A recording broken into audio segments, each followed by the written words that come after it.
Is Daniel Bryan retiring? What? Hello, welcome to the WrestleTalk podcast review of SmackDown. I'm Corporate Chopper. I'm joined by Andy Datson. If you're joining us here, make sure to subscribe and enable notifications and check out our Hell in a Cell live reactions tomorrow because your boy is going to be dressing up as Nikki Bella. It's going to be a time. Putting a wig on to try and get yourself over is the lowest form of low. That was the stipulation for the WWE draft. Mr. Davis lost, and he gave the opportunity to me. As we said before on the predictions video, it's a opportunity. I mean, okay? I, for one, would never appear on YouTube in front of thousands of people in a stupid wig. No, you'd never do that. So, frankly. And I would never do a Kelly music punishment video. So no, not at all. That's definitely not you. Anywho, let's talk about Daniel Bryan. First things first, let's talk about what he actually did on SmackDown, and then we'll get into talking about his little retirement bit that he did, which was on Talking Smack. So on this show, he was actually in the opening segment with Kevin Owens. It was the KO show that Kevin was hosting. He brought out Daniel Bryan as his guest, and I thought there were a couple of really interesting teasers on this KO show segment.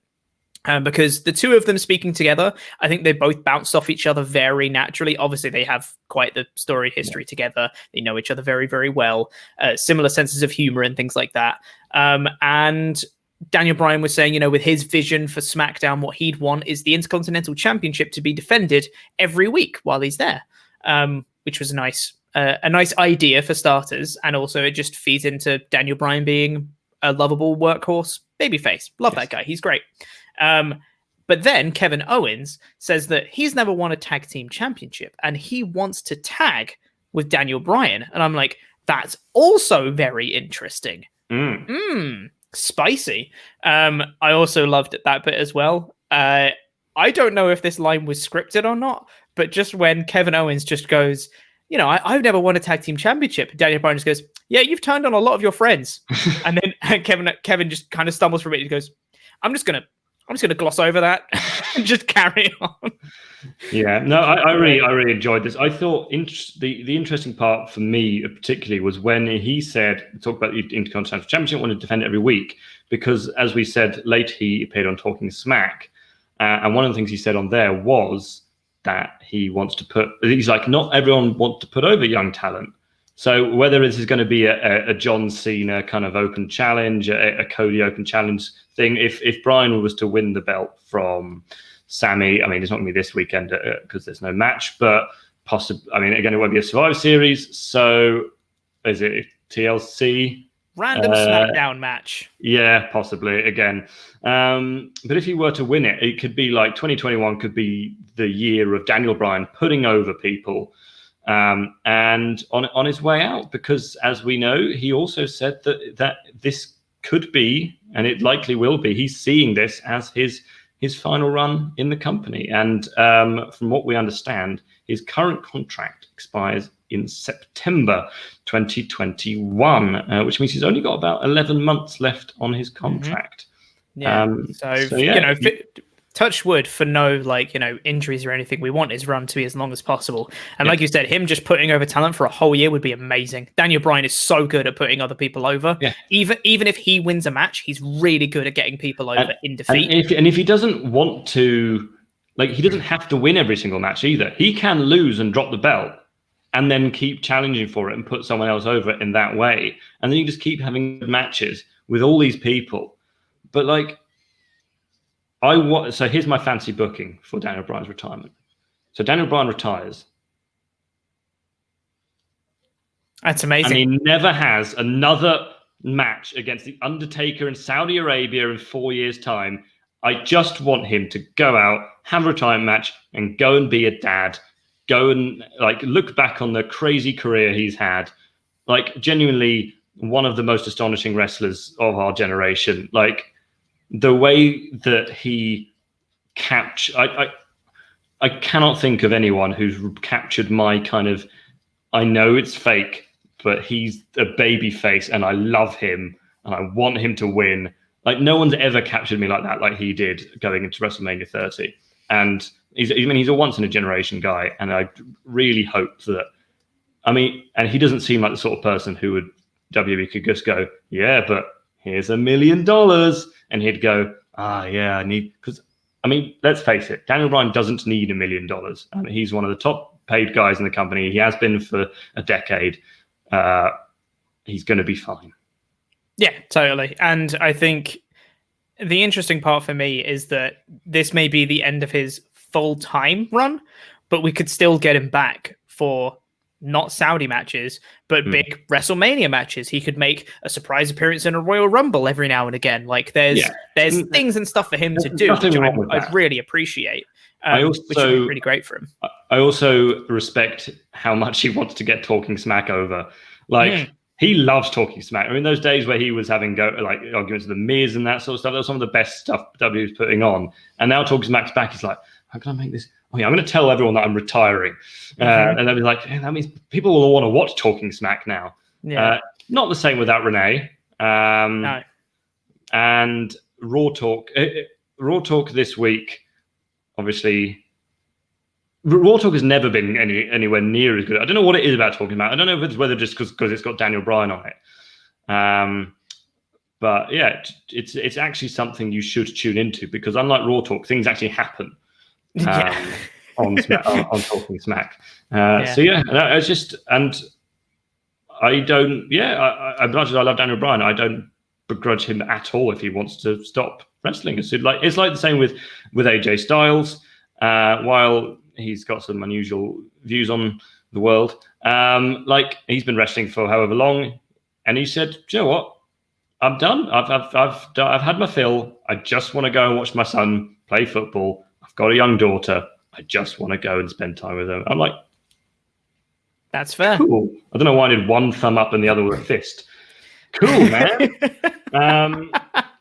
Yeah, but yes, I totally agree with you. I think Bryan, I'm hoping, because he's got a fair amount of creative influence as well, from what we're being told in reports and such. I'm hoping that he gets the kind of book that maybe like the last 6 months of his run, he'll just be like, okay, I want to face these people. I want to make sure that I have really good feuds with this collection of people, and we'll make it work. Like him having a mid-card to upper mid-card feud with Cesaro would be amazing. I knew you were going to say that.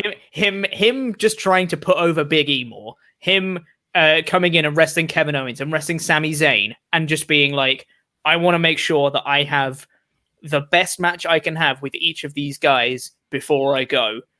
I'd love to see that. I think it'd be amazing. He's going to get retired by Baron Corbin. Please don't. Please don't. Please. It's going to be a 2-on-1 handicap match. Baron Corbin and Lars Sullivan retire Daniel Bryan at Backlash. You're banned from the SmackDown podcast as of right now. Can't have those opinions on this stream right here. Also, you exposed the fact that we've got very small backdrops. Who cares? Moving on. But yes, that wasn't the only bit with Daniel Bryan on this show. As after the kind of fun back and forth with Kevin Owens, every other tag team on SmackDown came out, and I do mean that literally, because Roode and Ziggler came out and said something. Street Profits came out and said, "We're the champions," and then Cesaro and Nakamura came out and said, "We used to be the champions." Holla holla, 4-on-4 tag match, players. So yeah, it was Roode, Ziggler, Cesaro, Nakamura versus Street Profits, Kevin Owens and Daniel Bryan. Bryan somehow got into his ring gear, even though he was in a suit. Yes. On the it was kind of like he was wearing one of those suits which is just the front, and actually on the back it's nothing. And he just sort of went, huh. Yeah. And it was all off. Yeah. I mean, I guess they're used to doing it quickly, but I also guess that SmackDown is I mean, there was a break in between, wasn't it? I'm not. There was an ad break. Yeah. There was a brief ad break. Even so, it just looked like he must have had his ring gear on underneath his suit. Right, Daniel, we're off air. Yeah, I mean that's probably what did happen. Yeah, but because I don't think he was there on the apron when the match started. I think he came in later after the match had already begun. Just because I doubt he was actually ready. But oh god, you get back. But the match itself, I thought was kind of fun. It was fine to start with. Daniel Bryan is so good that he can even make me care about a 4-on-4 throwaway tag match. He pretended to tweak his knee after landing awkwardly from his backflip spot off the top rope, and his knee just got worked over for the rest of the match. And then Angelo Dawkins got a hot tag, and then everyone went mental. Everyone just went in and was just like, I'm going to hit this move. I'm going to hit this move. This counter. This move over here. This move on the other side of the ring. It's like, what is happening? They enjoyed the opening to the SmackDown premiere last week so much. I just thought, let's do that, but on a slightly smaller scale, where everyone just ran into the ring and started beating each other up.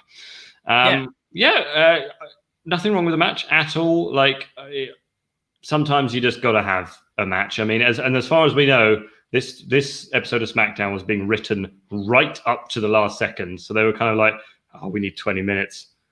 You 8 guys, go and do a thing. The match ended with a massive Angelo. The height he gets. I don't know whether he gets so much height. That's what I said. I don't know whether he actually jumps higher or just the way he does, he moves his body. But it just looks like he jumps higher, about 3 times higher than anyone else I've ever seen. He is a very springy man, for starters. His jump height is absurd, and he uses the bounciness of the ropes to just elevate him even higher. And he just doesn't care how high he goes. He's like, I'm just going to jump as high as I can off here. It's almost as high as Tamina's splash.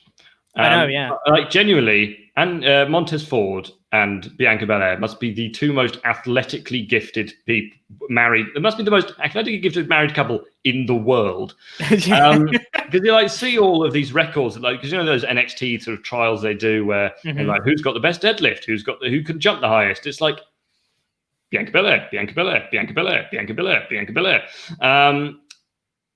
I don't know. I haven't seen the men's one, actually, but I'm assuming Montez is on there somewhere with jump height. Probably with jump height, yeah. You'd think. I know Otis actually has like the biggest deadlift, so there you go. The more you know. But yeah, the match itself was fun. Babyfaces won.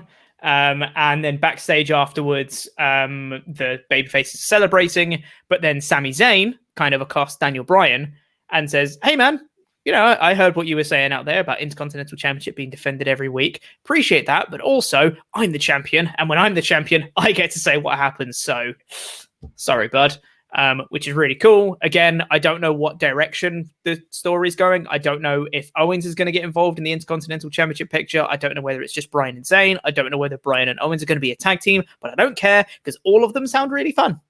So, I mean, I wouldn't be surprised if it's a... Owens and Bryan are friends, and then Owens turns on Bryan and that would be classic Owens, wouldn't it? Yeah. Turning on someone else. Turn him heel again. Why not? But yeah, now we'll actually go through kind of, I guess we're already kind of doing chronological what? They just book Bryan versus Zayn in Hell in a Cell, and then Bryan is going to jump off, and then Owens pulls Zayn off the table at the last second to mirror what happened with Shane. To mirror what happened with Shane. That would almost work if Bryan was going to jump off the cell, but I don't think he is. Don't want him to. Don't do that. We want you to retire next year. Also, I don't want a 4th Hell in a Cell match tomorrow, please. If you're wondering what's gone wrong with the Hell in a Cell match, head over to WrestleTalk.com, where I have explored that very fact in my latest What Went Wrong. It's really good. Well, you know, you're also very humble. But now we'll talk about the rest of the show. We were already sort of going in chronological order anyway, because that was the opening segment. But then we had, we'll talk about them all together. We had the Law and Otis skits through the night, which was the teased official legal stuff between Otis and The Miz that's been teased and delayed for a while.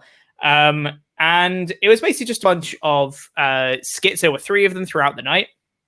And it was just them in a courtroom. JBL was the judge overseeing it, with Ron Simmons also there. And by the end of the first segment they did, with Miz kind of saying, you know, Otis is wrong. He's had money in the bank negligence. He's put me through emotional trauma and physical trauma and blah, blah, blah, blah, blah. And Otis just, his defense was, yeah, but I won money in the bank. And I was like, by the end of the first segment, I was like, you know what? This is really stupid, but I really like it. I feel like we could get some really funny skits here on the rest of the night. And we didn't get that because it got way less funny really quick. Yeah, it did. It was kind of like they had a good idea, and then they just went, but we need it to be a lot longer than that. So let's drag it out. Screaming in Japanese. Wait. We'll get there. We'll get there. So yeah, after the first one, it was just a very basic Miz and Otis saying their piece. Miz fired the person he'd hired because she wanted to talk, and also I like the fact when Otis gave his defense, she turned to Miz and Morrison were laughing at each other, saying, "And you want Money in the Bank, whatever?" And she turns to Miz and just goes, "That's a good argument." And Miz just looks at her, just like really offended, just goes, "You're fired." Like, to be fair, if you were in court and they said something, like the defense said something, and the prosecution went, well, "That's a really good point, actually." It's a good point. You would fire them. Like, no, you're not supposed to say that out loud, even if it is true. Don't blame me at all. So after the first one, I was feeling optimistic. I was like, you know what, this is pretty funny. I'm optimistic about this. But then the second one came in later on in the night, and it was a bunch of witnesses saying their accounts of what's happened with Otis's Money in the Bank run. And John Morrison is there saying he's got emotional scars, which wasn't all that funny. Miz gave him a thing to blow his nose, which was also supposed to be funny, I think. It wasn't. Rey Mysterio, I thought this was going to be hilarious because as soon as I saw Rey, I was like, oh, he was in Money in the Bank. He got thrown off the roof. I was going to talk about how he died, right? Being thrown off the roof. It's going to be really funny, in meta joke. No, he said, I was there. Otis won. He should cash in when he wants. I was like, oh, okay. Oh, Rey, your comedic timing is like you said, it just got progressively less interesting. It was like they went to Rey, mate, we haven't got anything for you to say. Just imagine you're actually in court. What would you say? And he goes, Otis won. Otis won. I fell onto a smaller roof. If he'd have said that, I'd have passed it. If he'd have said, I was there, Otis won, I feel like he should cash in. I was there, I got thrown off the roof. Even if he'd have just said that as a little line into it, I would have been okay with it. But he didn't say that, and I'm very upset about it. But then after that, they had Asuka come on, who just said Japanese, which I thought was funny. Her just being just reading off Japanese, and everyone's being like, would have been very funny if they'd have just left it there. But then JBL turns to an unseen figure and just says, "Did you get any of that?" And then suddenly Teddy Long's there. Former SmackDown general manager Teddy Long, and he said, "I got every word." I was like, Teddy Long speaks Japanese, and then Asuka just goes, "Holla, holla, holla." And I was like, what am I watching right now? I'm so confused as to what's happening. Yeah. You can book Teddy Long on Cameo now.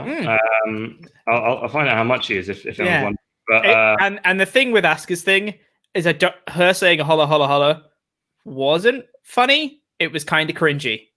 He's no longer available. Oh no, WWE must have taken it. You reckon?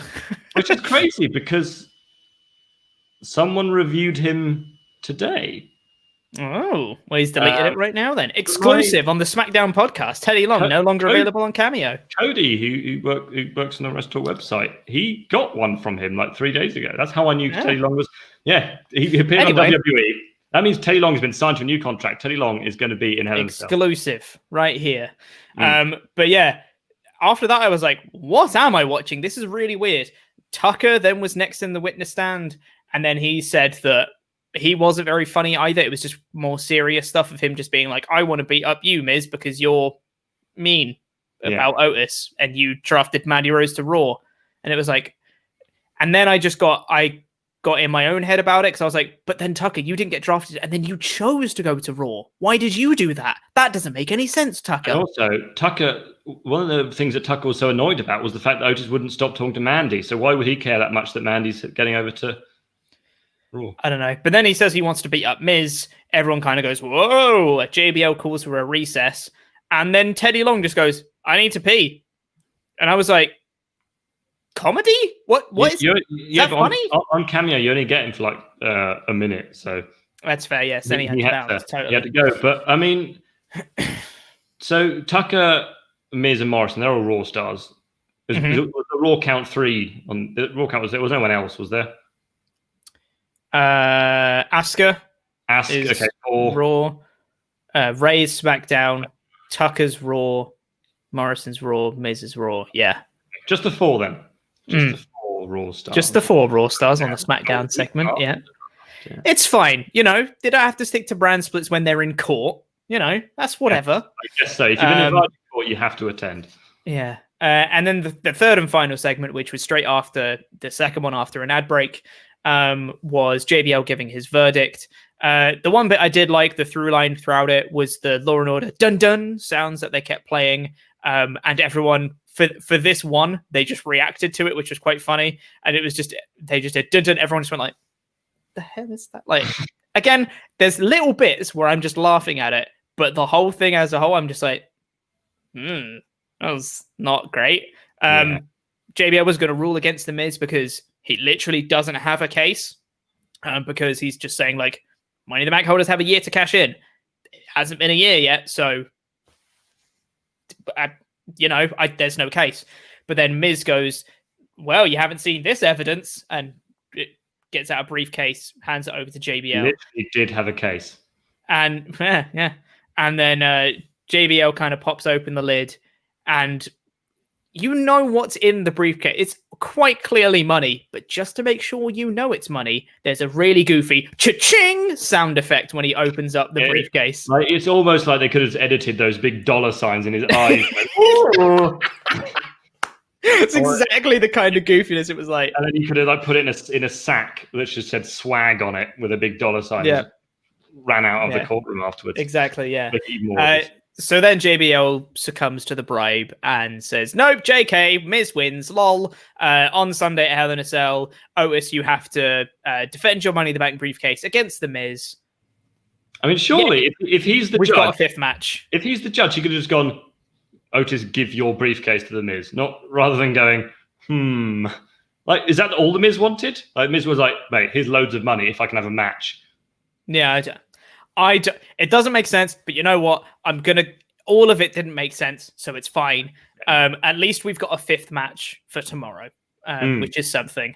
I'm all for Otis versus Miz for Money in the Bank, just because I don't want to see Otis as Mr. Money in the Bank anymore.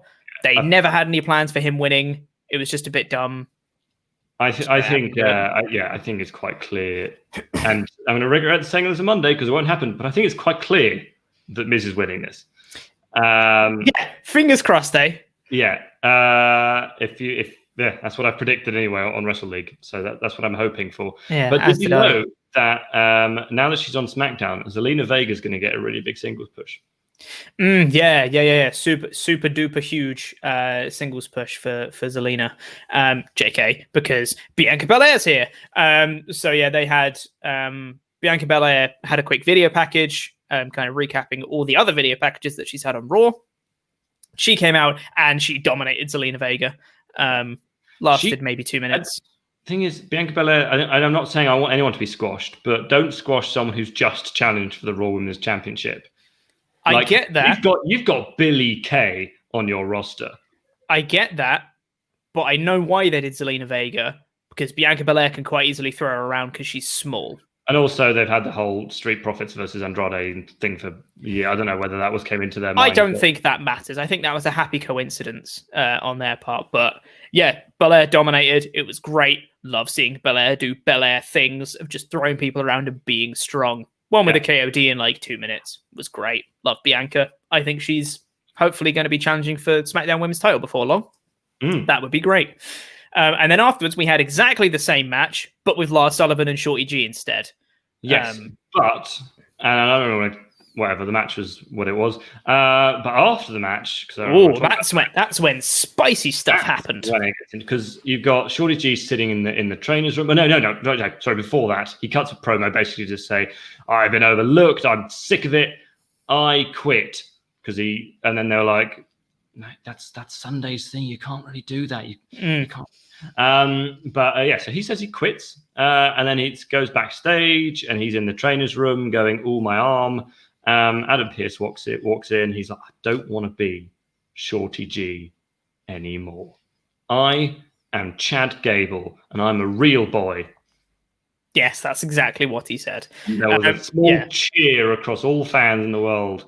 It was amazing. No longer Shorty G. Legit. Like my notes here was just like, because he said before his match with Sullivan, he was just being like, look, I'm here to prove I belong here. I've been overlooked for ages. I've not had a chance to do anything here yet. I want to prove I belong here. Gets beaten in 2 minutes, says he quits. And then in the backstage bit, he's saying like, look, yeah, I quit. I quit as being Shorty G because I'm done being overlooked. He like grabs his Shorty G armbands and throws him on the floor. Just be like, look, I'm sick of being the guy who has to smile and tell everyone that they can do what they want. They can't achieve anything they put their minds to, but you know who can? It's an Olympian with a list of accomplishments so long you wouldn't believe. And his name is Chad Gable. And I was like, yes! No, Shorty G! 3-week push. Yeah, totally. He's too short to be pushed. I would say not even 3 weeks. I don't think they're going to push him at all. I think it's just it's a name change. That's it. Quite possibly. I don't know what belt he's going to go for. He doesn't really fit in the IC at the moment. He doesn't fit in the WWE. He hasn't got a tag partner. He won't go for a title. He will continue to get beaten, but as Chad Gable now. And WWE will be like, look, aren't you fans happy? He's Chad. We got rid of Shorty G. That's what you guys wanted. He should be called Chad G. Able. Because he's able now. After that, we got Bayley in the ring saying that she's still not going to sign the contract for Sasha. She's been doing interviews and they keep asking her about Sasha Banks. She's the SmackDown Women's Champion. Stop asking about Sasha. I'm right here. But then Sasha Banks comes out and says that she kind of outsmarts her a little bit, just saying like, I've got the contract. You should probably sign this. And Bayley's like, no, why would I do that? And then Sasha outsmarts her. She beats her up a bit. And then she kind of grabs a chair, puts it around her neck and kind of chokes her out. Kind of doing a mini sort of bank statement through a chair, which was like nice. That she did on Charlotte through the metal pole thing on that episode of Raw. That was cool. I think Sasha Banks' husband is a fashion designer, is he? Yes. I want him to design me because she is coming out with some absolutely awesome outfits these last few weeks. Totally, yeah. Brilliant. Yeah. So what's his name? I forget. Yeah. Anyway, hit me up. I'm really unfashionable. I really like this. Like I said on, like I've said before, as much as this match is it's a blood feud and everything, it doesn't need to be in Hell in a Cell. I don't think that really adds anything to it. I would almost prefer this was just a straight one-on-one in the ring without any gimmicks, because I know in Hell in a Cell they can use chairs. I think chairs are going to come into a lot, and there's going to be a lot of kind of teasing of chairs around necks and people escaping a last minute and things like that.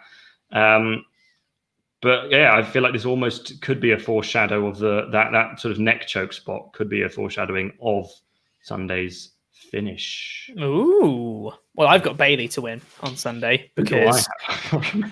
Oh my God. But yes, while she's kind of got her in this choke thing, she forces Bayley to sign the contract, saying she won't let go until she signs it. She signs a contract. Match is made for tomorrow. Yay. I thought this was a very nice go-home angle. Added a bit of intensity because the feud has been great through the year. It stumbled a little bit in the past couple of weeks, just like, having that random match for a DQ finish was a bit lame. So I think, I think this added a bit more fire to it again, which was nice. Yeah. After that, we got the second and third Law and Otis bits. And then we had a match I really would have liked to seen tomorrow at Hell in a Cell, which was Seth Rollins versus Murphy. I wouldn't be at all surprised if we do get it tomorrow. Oh, please don't. They had a really good match and a really conclusive finish on this one. I really don't want them to redo it. Genuinely wouldn't. Or it's, again, Seth against Dominic or something like that. Please. On the pre-show. Don't. But this match had a really cool video package beforehand, which was pay-per-view worthy. It recapped like Rollins and Murphy's entire history and the storyline with the Mysterios from start to finish. Like it was a whole thing. And I was like, This feels like a pay-per-view match. Yeah, it felt a bit like they'd put all the list of matches down for Hell in a Cell, and someone accidentally wrote this one on SmackDown. Yeah, totally. But yeah, I was after the video package finished, I was like, man, I really want to see this match, but not right now. I want to see it on Sunday. Yeah. During this match, though, Aaliyah Mysterio was backstage watching it. Ray and Don come in, just being like, "What you doing?" She's like, "Well, I'm just watching Murphy." And they go, "Well, you shouldn't be doing that. Stop watching him." But the match itself, I thought was brilliant. I thought it was really, really good. Not necessarily, it's not like the most insane, flippy, technical match ever, but I think the story through it was so good. There was, they were both kind of even to start with, but then Murphy hit a meteor off the top rope, and he seemed to like land awkwardly on his arm, which he did legitimately look like he landed awkwardly. He sold it really well. And then from then, he was just selling his arm the whole time. And commentators were like, maybe he separated his shoulder. Maybe there's something going on there. Like he rolled out the ring, went to the barricade and was trying to like put his shoulder back in and stuff like that. It was really cool selling. Rollins took advantage of that. And just through the whole thing, there were times where Murphy like went to go for a powerbomb, but didn't have his arm strength. So he just dropped Rollins. Just really cool stuff like that. And there was an amazing, really cool ending sequence that I really, really liked. When you just think that it's going to be a standard WWE TV match ending where Rollins just hits the stomp and wins, it shows that Murphy's like starting to learn and like become his own proper wrestler. Because always when he was with Rollins, he was the guy who took the pin all the time. But now he's starting to evolve into his own character and like be it on the same kind of footing as Rollins. So as Rollins goes for the stomp, he manages to counter, goes for the knee, which Rollins counters. He goes for a roll-up, which Rollins counters. And they come back again and again until Rollins manages to twist around and slam his shoulder into the mat, hit the stomp, and then pick up the win. And I was like, you could have just had the stomp and the win, but that little ending sequence just shows that like Murphy's got something in there that like maybe on a different day he could have won. I mean, Rollins knows how to finish. Like there's something like... He's a good wrestler. He might be a bit of an idiot on Twitter and stuff like that, but he really knows how to book a finish. I mean, remember that AJ Styles match where he goes for the stomp and somehow Styles manages to get him into a Styles clash. Like one of the craziest things I've ever seen.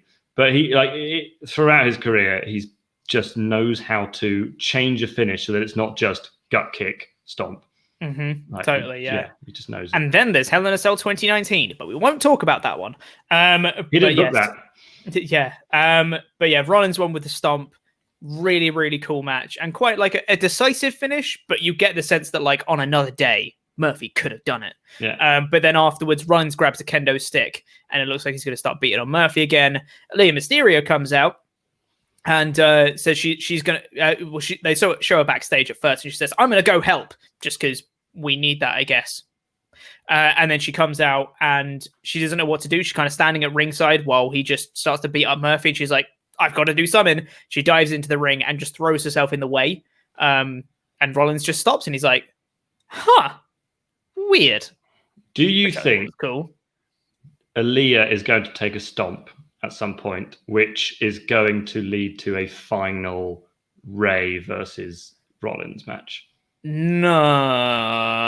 She's got so much hair that she could sort of go near the mat and it would look like her head, because she's not a trained wrestler, is she? Not a stomp. Yeah, like I said, she's like you just said, she's not a trained wrestler. I don't think she'd take a stomp. Maybe she could take like a punch or something, but not a stomp. I think that's too much. But yeah, she came out. It's hard to take a punch. The stomp you can pretend. I don't know. Nah, I think there's much more protection from the person doing it when you're doing a punch, as opposed to when you're taking the stomp, you have to protect yourself. So I think it's easier for like someone to protect her, Rollins to protect her if she's going to like hit her.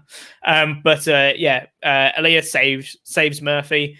Dominic runs out and he's like, what are you doing? Stop protecting Murphy. This isn't our business. This isn't our fight. And then Rollins kind of sneaks up behind him and starts attacking Dominic. And Aaliyah's like, my brother's getting hit. What am I supposed to be doing? And then Ray comes out with the music and all, chair in hand, and Rollins just runs away because he knows now he's outnumbered. He ain't going to last there. And then Ray and the rest of the family are like, who's right here? Stop looking after him. He's done terrible things to our family. Talking about Murphy. And she's like, he's not like Seth anymore. Do you guys not see that? He's not like most guys. Yeah, he's not like most Seths. And then while Ray and Dominic are kind of talking, Aaliyah goes and just helps Murphy get back to his feet and kind of has this weird one-arm sort of hug thing just to end the segment. And both Ray and Dom just stop talking, just looking at her, just like, what you did? So here's my... Okay, so she's protecting Murphy next time. And that's when she could easily have I don't know why I want her to get... I just feel like it would really add something. Like, she could get stomped onto Murphy's, midriff, and that wouldn't hurt. I mean, he's got a... You don't know that. You don't know that. I don't think she should take a stomp. That's just me. It's already a fairly dangerous move. Remember when it got banned for years? Yeah, for no reason. No reason at all. But yeah, I think you have to be trained to take it properly. And I don't... Okay, if she's going to take a stomp, I don't want it to look pants. And I think if she took a stomp, it might look pants. And it would ruin the impact. The Linda McMahon stunner. Yes, exactly that. But yeah, the segment just ends with Ray and Dom just looking at Aaliyah like, what you doing? And Aaliyah just kind of tending to Murphy. Thought it was great. As much as this story is stale, because we've seen Mysterios versus Rollins for ages, the whole Murphy turning and the infighting between Mysterios makes this feel a bit different now and a bit fresh. So I'm still invested in this story. I'm still excited for it. I just wish that this match was on pay-per-view. I think it would have benefited. The match itself would have benefited without the ad breaks and having a whole larger audience, I guess, for it. But then we had the main event segment, which was Roman Reigns coming out to explain his tribal consequences of the I Quit match, which was he was about to start talking before the Titantron comes up, and seemingly Jey Uso is on there, cap and bandana and everything. But swerve, it wasn't Jey, it was Jimmy. He pulls down the mask, takes off the hat, and he's like, well, maybe you could ask my brother instead. He's behind you.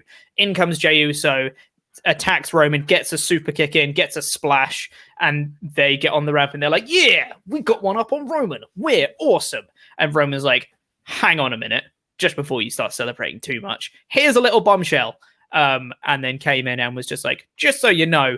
And now the wording of this, what he said here, I think is really interesting, because he says that, like, after you say I quit on Sunday, and I will make you quit, you have to fall in line and accept orders for me as your tribal chief. You will admit that I am your tribal chief. If you can't do that, you and the rest of your entire family are banished from the Samoan dynasty. And Jey and Jimmy sold this brilliantly. Just like, who are you to do that kind of thing? Like, they probably were like indignantly enraged by this, which was a great sell for it. Yeah. So the wording of it is like, is it going to form this reported kind of like faction that they're going to be doing with Jey and Jimmy as like underlings to Roman, begrudging underlings, being like, well, we've got to, he's the head of the table, we've got to do what he says? Or are they just going to be kind of like banished from the family? Maybe that's why they stick with Roman for ages, under the threat of being banished for ages. Yeah. But I don't know. I'm really curious. I mean, so two things. First of all, is this going to be the tagline of her? Is it going to be Hell in a Cell, tribal consequences? And secondly, what I can see happening is something like they accept to be his underling, but they sort of really didn't. They're kind of acting like they really don't want to be, and then they've got two other baby faces in the ring. Oh, do you know what, guys? We're sorry that you have to do this, and then they just get super kicked, and they're like, "No, we want to be in this family. Yeah, we're cool. We actually are. This is all part of the plan. This is how we wanted to get ourselves over." I'd hate that. I wouldn't want them for it to be the plan all along was them to get in. I'd want them to be begrudging forever, and maybe they start to get used to it later, but it was never like, this was what we always wanted. Because I think that would be rubbish, and that would undermine the entire story they've been telling up to this point. But I'd really like it if they were, his underlings for a while, and then maybe when The Rock comes back, they turn on Roman. And that's when they're just like, no, screw you. Rock's going to put you in your place. Rock's the head of the table. Thank you very much. Yeah. I think that's a really cool story to tell if they end up doing that. I wasn't sold on the whole Reigns faction thing to start with because I just felt like they'd start going to the Usos do all the work, and Roman is just like he starts becoming Baron Corbin 2.0, who just has people that take pins for him and stuff like that. And I'm like, I don't want to see Roman doing that. But I think if they continue the quality of storytelling they've been doing with Roman so far, it's going to be amazing, and I'm really looking forward to it. I'm looking forward to Sunday as a whole. So overall, I thought this was a killer episode of SmackDown. I thought this was great. I thought I had some really good go-home angles for tomorrow, which is unusual for WWE. But this felt like a go-home show. The ending bit, which I forgot to say as well, the Hell in a Cell lowered, and it was just Jay and Roman kind of staring off on other sides, on two different sides of the Hell in a Cell wall, which was cool. I liked it. More effective than Monday's one, where Drew shot himself inside with Randy and go, well, where have they gone? Who knows? I think Jay's going off the top. I hope not. I don't want to see anyone do off the top Hell in a Cell spot anymore. I don't want to say it's overdone, but it is overdone. But the way he climbed the cell at the end, I just felt like that was a bit of foreshadowing. But yeah, no, I agree. It's 4 out of 5 show. I don't think there were things that I didn't like, but there was nothing that I was like, oh, that is so bad. I don't like the fact that they kind of kept going with the Otis thing. Like they could have made that one segment. I don't like the fact that Lars Sullivan's on TV, but I'm not going, oh, so bad that it was like actually worthy of me knocking points off. So yeah, I think 4 out of 5 is a pretty fair rating. It's an easy 4 out of 5 for me because I thought that the Murphy Rollins match was great. I'm really excited for Daniel Bryan's story and what's going to happen with the Intercontinental title through that. Bayley Banks I thought was a good go home angle. I thought the Reigns Uso one was a great go home angle. Chad Gable's back, no more Shorty G. Bianca Belair looking strong. There's a lot to like on this show, and despite we have our grievances with Sullivan and the Law and Otis stuff, I think went on too long and wasn't always funny. There were bits that did make me laugh as well. So yeah, really easy 4 out of 5 show for me. I thought it was almost up there to be a 5, almost. But they'd have needed a few more. If Law and Otis had been hilarious all the way through, I'd have considered giving this a 5, I think, but it wasn't. Yes. But before we get out of here today, we now need to say thank you to some very special people, and those are our $25 and above pledge hammers on Patreon. If you've not been over to WrestleTalk's Patreon page yet, you should. WrestleTalk Extra has gone live recently, which was Halloween Havoc 95, where Ollie and Luke review Halloween Havoc 95. It takes them like 3 hours to go through it all. It's great. There's Monster Trucks and Lex Luger versus Meng, which has -1 star, according to the Wrestling Observer. Brilliant. Yeah, it's definitely worth your time. We've also got WrestleTalk After Dark coming up soon as well. So check it out for all sorts of bonus content. And if you pledge at the $25 or above tiers, you also get your very own personal wrestling name that gets read out on a show, much like this one. So thank you to Batty Man, Nathan Batty. Woo! Go on, Batty Man. Please, sir, can I have some more Domhnall Beggs? Woo! Yeah, thank you very much. Living in the Past, Kieran Pryor. Woo! Thank you. Xandermania Running Wild. Woo! Yes, thank you very much. Arnie K, the K stands for the coolest dude ever. That's not how you spell cool. Kenyatta Ankle Lock Blaylock. Woo! Yes, thank you very much. Evil Evie Dark Kitsune. Woo! Yes, thank you very much. The Gobbledykooker. Woo! Yes, thank you very much. Colin McLeaner than Finn Balor. Woo! Thank you. Order of Merit Whitelow. Ooh, yes, thank you very much. Martin Santoya talking to me. Woo! Yes, thank you. Jim Possible Prendergast. Woo! Thank you very much. Blompier's #1 fan, Tom Delves. Woo! Yes, thank you. And finally, the sassy Southern Belle, Morgan Day Evans, whatever your name is. There's a fly in my face. Morgan Evans. Actually appreciate our Patreon backers. Thank you very much. Morgan. Hey, Morgan she might Evans. be Welsh, in which case it could be Morgan. Thank you very much. Morgan Evans. Sassy Southern Belle. Sappy Southern. Sappy Southern Belle. That's I've got a sappy bell. Yes. Thank you very much for listening to this episode of the WrestleTalk podcast. Please press the video so just appeared on the screen to catch up with more awesome WrestleTalk stuff. Tune in for Hell in a Cell live reactions tomorrow, and press the button in the middle that can become a pledge hammer on Patreon. I've been Corporate Chopper. I've been joined by Randy Andy Datson, and that was Smack.